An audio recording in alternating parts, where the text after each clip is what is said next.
Hello' everyone. বিশেষ এটা কাৰণত মই ভিডিঅ'টো বনালোঁ। সকলোৱে গম পাইছে চাগে এডিআৰ ৰিজাল্ট দিব 7 মাৰ্চত।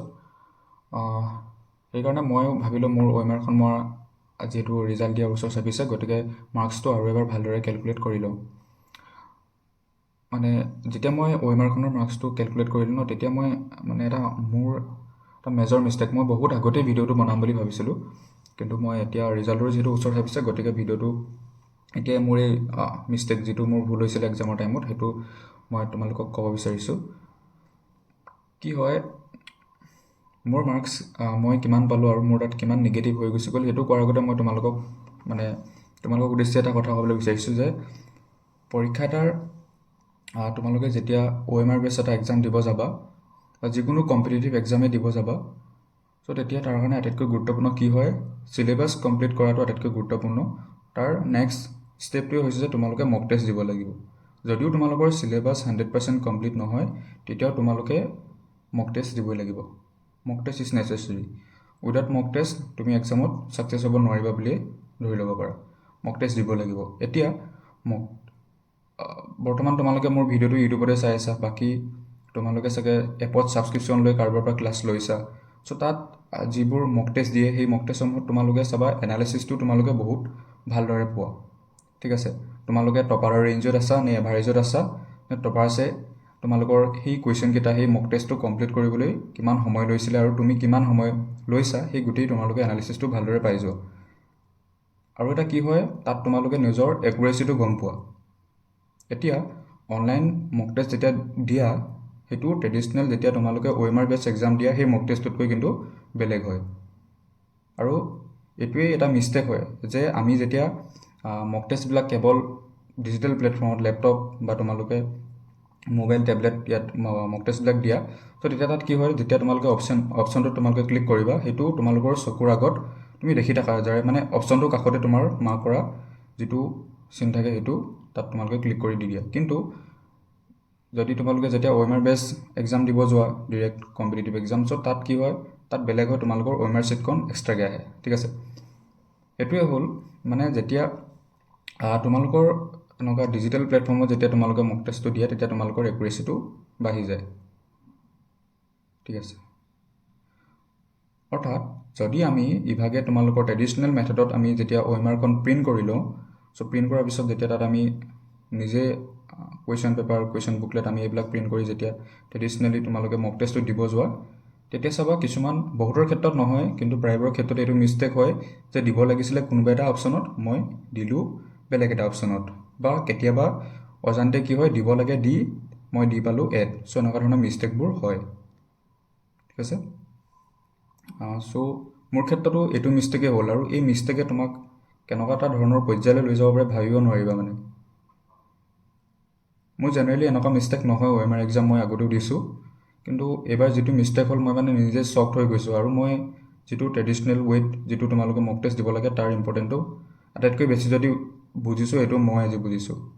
ঠিক আছে, মই গ্ৰেড 4 যিখন পেপাৰ আছিলে, যিহেতু মোৰ কোৱালিফিকেশ্যন বৰ্তমানলৈকে মোৰ ডিগ্ৰী কমপ্লিট হোৱা নাই, মই গ্ৰেড 4 পেপাৰকেইখনৰ কথা তোমালোকক ক'ব বিচাৰিছোঁ। চ' কি হয়, তাত আছিলে তোমালোকৰ 135 নম্বৰ। মই টোটেল এটেম্প কৰিছিলোঁ 128টা। ঠিক আছে, মই 7টা এটেম্প কৰা নাছিলোঁ। আৰু মই জেনেৰেলি তোমালোকে পেপাৰখনৰ গোটেইকেইটা কুৱেশ্যনটো তুমি নোৱাৰা, আৰু কিছুমান কুৱেশ্যন এনেকুৱা হয় য'ত তুমি যদি তোমালোকে যদি টোক্কা মাৰিবলগীয়া হয়, তেতিয়াও তোমালোকে গোটেইখিনি তোমালোকে মাৰিব নোৱাৰা। চ' মেক্সিমাম মই চাগে তোমালোকৰ 4টা টোক্কা মাৰিছিলোঁ, তাৰ ভিতৰত মোৰ 2টা কাৰেক্ট হৈছিলে, 2টা ভুল হৈছিলে। চ' 135ৰ মোৰ 128টা এটেম্প কৰিলোঁ, বাকী 128ৰ ভিতৰত মোৰ টোটেল ভুল কিমান হ'ল জানানে তোমালোকে? ভুল হ'ল মোৰ 11টা। ঠিক আছে, 11টা ভুল হৈছে, য'ত নেকি মোৰ টোক্কা মাৰোঁতে ভুল হৈছিলে 2টা। অৰ্থাৎ বাকী 9টা কুৱেশ্যন যি আছিলে, তাৰ ভিতৰত মোৰ মেথছৰ 4টা ভুল হৈছিলে। মই যেতিয়া এক্সাম দি আহিছোঁ, তেতিয়া মই পূৰা কনফিডেণ্ট আছিলোঁ যে মোৰ 120+ যাবই। ঠিক আছে, কিন্তু আহি কি হৈ গ'ল এতিয়া গম পাইছোঁ। মই আগতেই চেক কৰিলোঁ কিমান পালোঁ, কিন্তু মই ভিডিঅ'টো এতিয়া বনাইছোঁ। সেইটোৱে আচলতে OMR ইম্পৰ্টেঞ্চটো। তোমালোকে যেতিয়া ফিজিকেলি OMRত মক টেষ্ট দিবা, তেতিয়া তাৰ ইম্পৰ্টেণ্টটো বুজি পাবা। তেতিয়া হয়তো মোৰ আজি এক্সামত এনেকৈ ভুল নহ'লহেঁতেন। ঠিক আছে, গতিকে আগতে এতিয়া বহুত এক্সাম আহি আছে তোমালোকৰ, APDCL এক্সাম আহি আছে।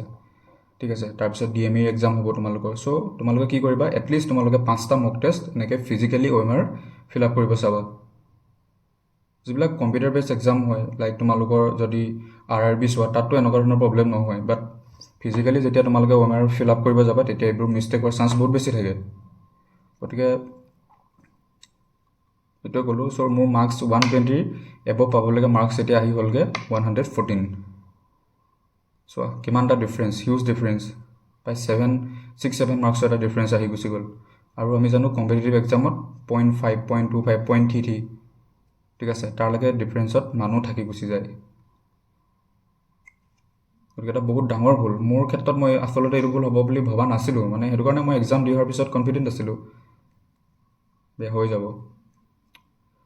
বাট এগেইন এইটো এটা বহুত ডাঙৰ এক্সামো নহয় খুব।